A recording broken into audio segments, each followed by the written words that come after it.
Sizlere bugün farklı bir yerden video göstermek istiyorum. Şu karşımızda gördüğümüz en zirve noktaya çıkacağız.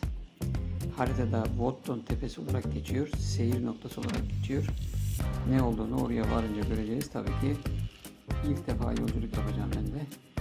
Orada görüşmek üzere.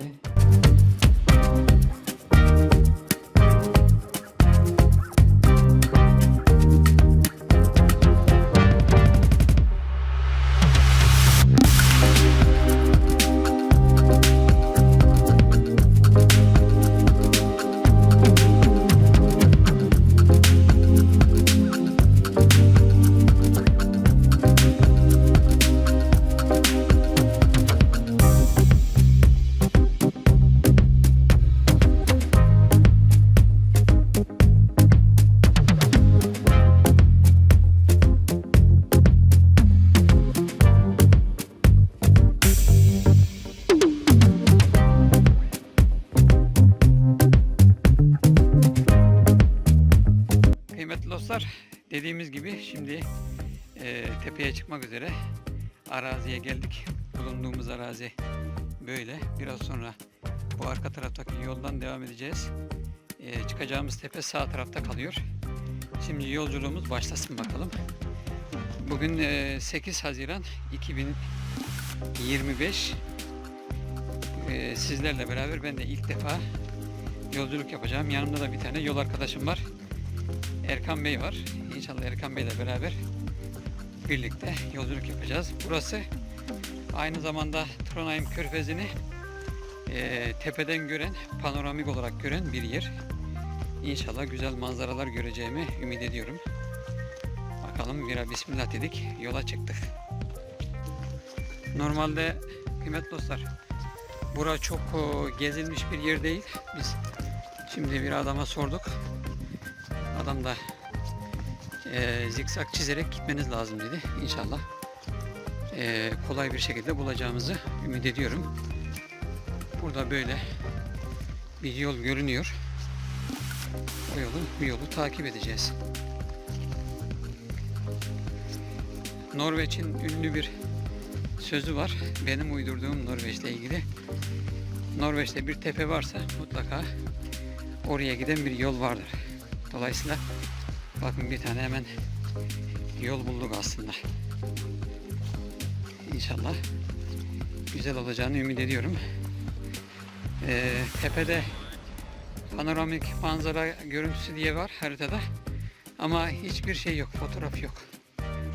Dolayısıyla inşallah biz oradan fotoğraflar, videolar ekleriz, paylaşırız.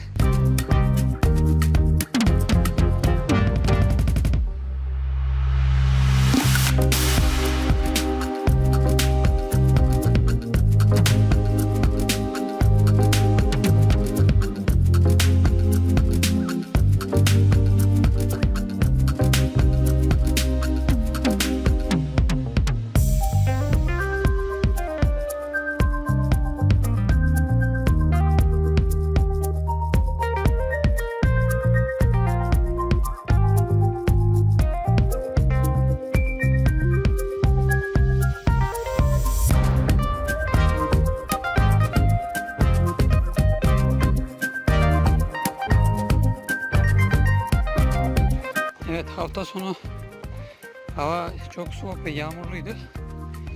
Ama dünden beri güzel. Önümüzdeki haftaya kadar da güzel olacak diye gösteriyor. Norveç'in 20-21 derece sıcaklıkları ideal sıcaklık. Onun için şimdi biz böyle bir sıcaklıkta bu bölgenin, bu civarın en yüksek tepelerinden birisine çıkıyoruz. Evet kıymetli dostlar, yolculuğumuz böyle bakın. Her taraf orman. Burada sadece bir tane patika var. O patika yolunu takip ederek tepeye ulaşacağız inşallah. Evet kıymetli dostlar, deniz bu arada. Bakın. Biraz sonra zaten daha güzel bir şekilde göstereceğiz.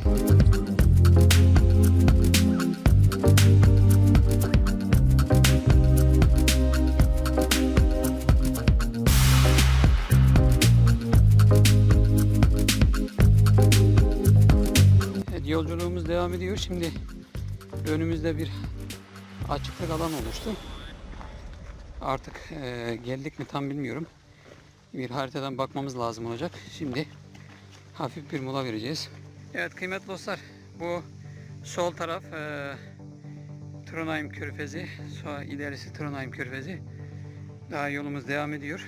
Demek ki çünkü patika devam ediyor. Bakalım şimdi nerede duracak bilemedim. Kıymetli dostlar, yolumuza hafif şaşırmıştık. Şimdi tekrar bulduk. Umarım ikinci defa şaşırmamış oluruz. O devam ettiğimiz yol ileride büyük ihtimal denizin kenarına iniyordu. Burası ise büyük ihtimal gitmemiz gereken tepeye ulaşıyordur. Şimdi ikinci güzergahtan asıl ulaşmak istediğimiz yere doğru yürüyüşümüz devam ediyor. Evet, ağaç tünellerinden geçiyoruz. Böyle uçak sesleri, karga sesleri, sinek vızıltıları hepsi bir arada. Kıymetli dostlar, Norveç'te böyle arazide giderken bakın böyle işaret görürsünüz. Kırmızı, mavi. Onlar takip etmeniz gereken yolu gösterir. Bakın burada da var. Dolayısıyla biz şimdi doğru yoldayız diye düşünüyoruz. Böyle aynı zamanda ipler var. Tırmanırken yardımcı olsun diye. Bakın. Evet. Bu şekilde ipler, mavi işaretler, mavi boyalar sizi hedefinize götürür. Evet kıymetli dostlar, Vottun diye geçiyor burası. Vottun tepesine geldik. Trondheim bölgesinin en yüksek tepelerinden birisi. Panoramik görüntünün olduğu tepe. Şuradan anlarlar zaten. Evet. Varsa bir yerde en yüksek Evet. yer orası.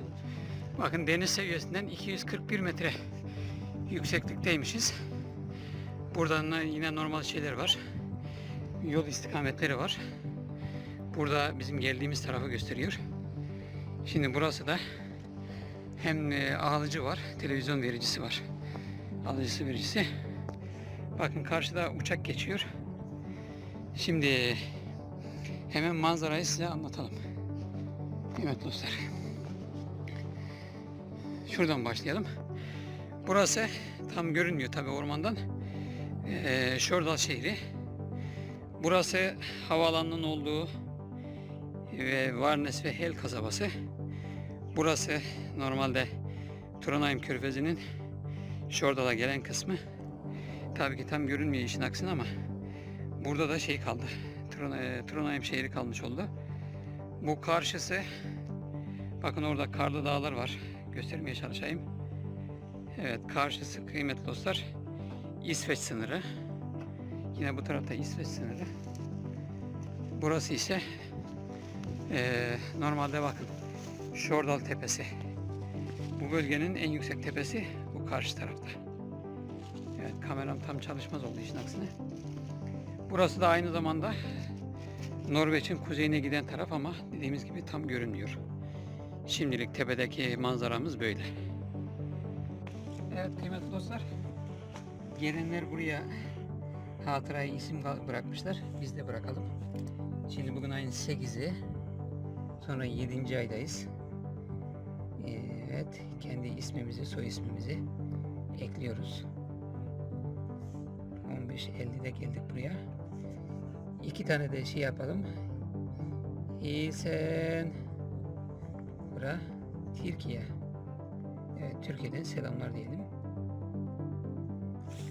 Onu da bırakmış olduk. Kutuya koyuluşunu da sen yapacaksın. Kapağını da gösterelim, dur. Yani böyle hatıra defteri var. Böyle güzel bir etkinlik yapmışlar. Bu bitmiş. Evet, bu defter bitmiş. Bugün biz gelmişiz sadece. Farklı genelde tabii ki Norveçler ağırlıklı olmak üzere. Tamam. Tekrardan yerine bırakalım.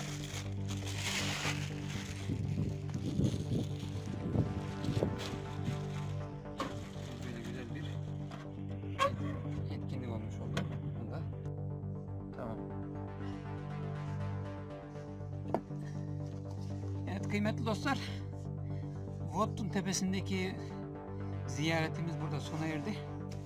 İnşallah aşağıda yine giderken de video çekeceğim. Aşağıda en son videomuzu çekip videomuzu buradaki Vottun tepesindeki videomuzu sona erdireceğiz. Şimdilik görüşmek üzere.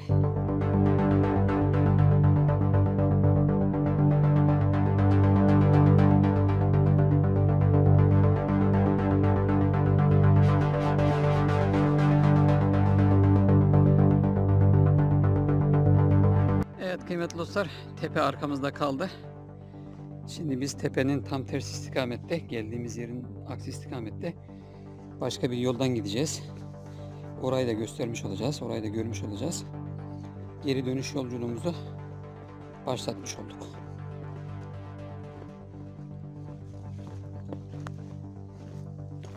Evet, normalde burada da bir yol vardı ama biz asıl ilk yolculuğun başladığı istikamet burası. Buradan devam edeceğiz aşağıya doğru.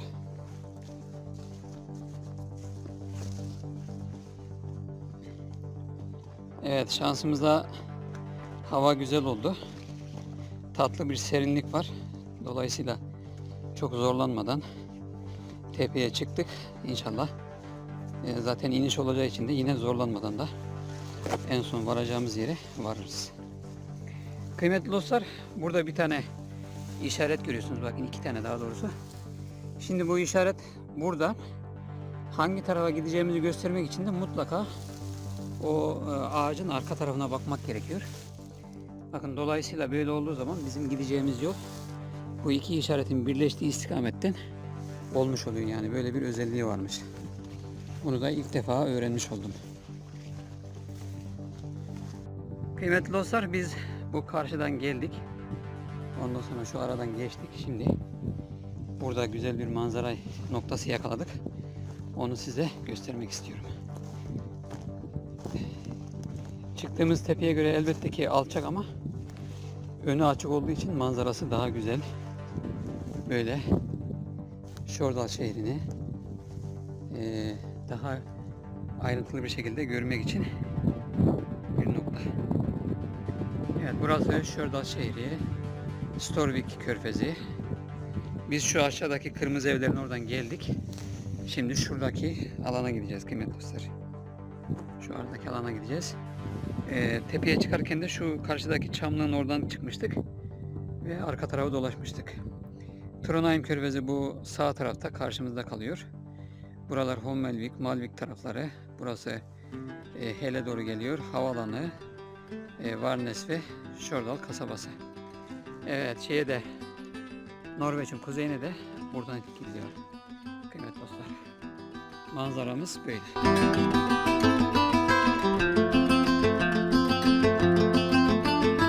Kıymetli dostlar, videomun başında burayı göstermiştim.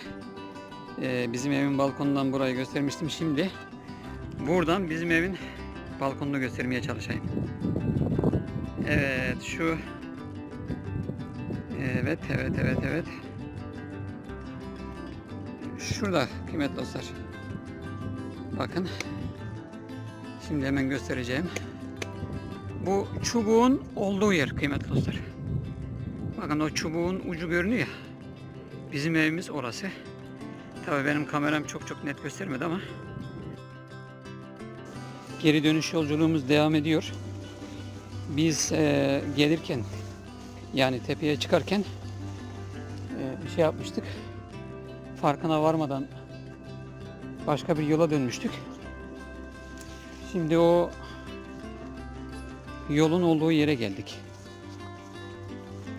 Normalde eğer dikkatimizden kaçmasaydı buradan gelmiş olacaktık. Evet, biz normalde kıymetli dostlar bu yoldan devam etmiştik. Buradan böyle devam etmiştik.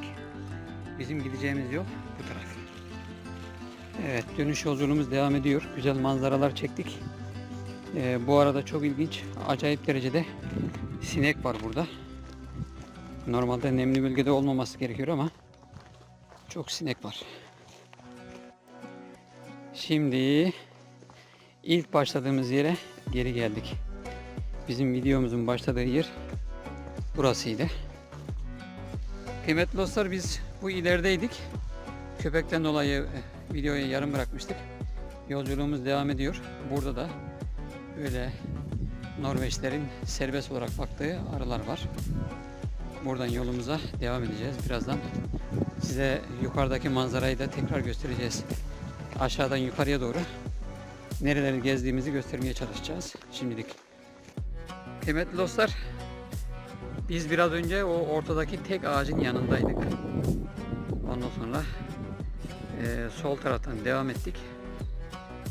Sol taraftan devam ettik. Sonra bu yoldan devam ettik. Şimdi buradan ileriye doğru, aşağıya doğru, ana yola doğru yolculuğumuz devam edecek. Kıymetli dostlar, 8 Haziran 2025 Votton tepesindeki turumuz burada sona erdi. Ben şimdi Stjørdal Körfezi'nin kenarına geldim.